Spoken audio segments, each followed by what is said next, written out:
The Hobbit is a story that is a more innocent story, if you like, but a lot of the events of The Hobbit are actually setting up and establishing forces at work which are later going to be, are going to be big players in The Lord of the Rings. And so, it works on its own level. It has its own narrative, its own story, which is fantastic, and it also establishes a world that, is later developed in The Lord of the Rings.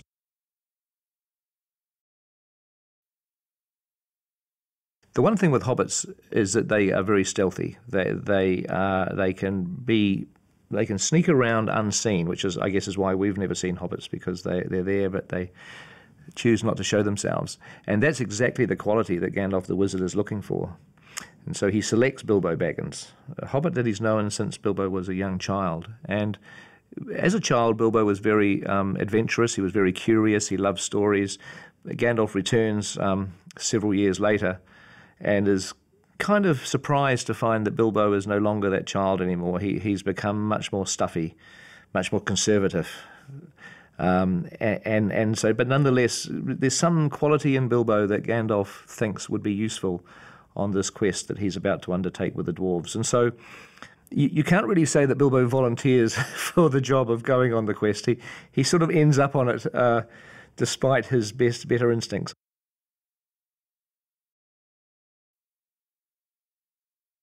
The casting of Bilbo was absolutely essential because, if that character didn't work, the film wasn't going to work. I mean, it was the most important piece of casting. And we always wanted Martin Freeman. So there's a sort of a raucous quality to them that, is the way that they let off steam. And they enjoy doing that. They're equally good at enjoying letting off steam in the pub as they are fighting orcs in battle.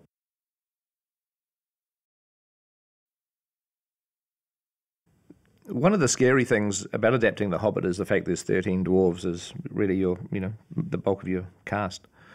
And differentiating those characters was important. We poured through Tolkien's novel, The Hobbit, and with a few exceptions, he doesn't really spend the time to give each dwarf their own particular personality. Some of them do, but the majority of them don't. And yet in the movie, given the fact that this was a story that's spanning over 3 films, and each of these dwarves have a role to play in the story, it was very important to us that we were able to give them their own personalities.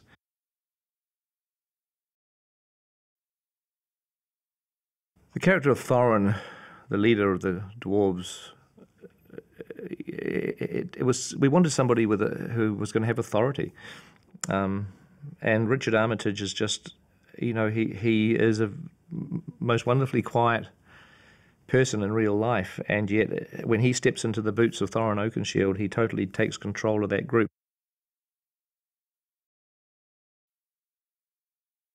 As part of the expanded Middle-earth universe, Tolkien came up with the idea of the White Council, which is, basically the elves and the wizards, if you like.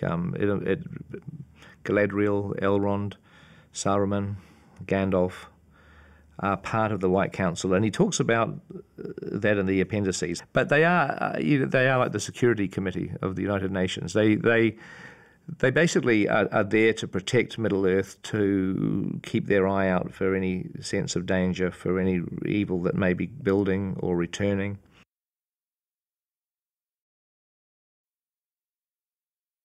The visual effects on The Hobbit have certainly advanced a lot in the 10 years since we did The Lord of the Rings. I always had a desire to want to do digital orcs and goblins back in the Lord of the Rings days, but it wasn't practical. We did Gollum as a digital character, and in a way that was groundbreaking at that time. But the last 10 years, things have advanced so quickly, and we have completely digital characters now all over the place.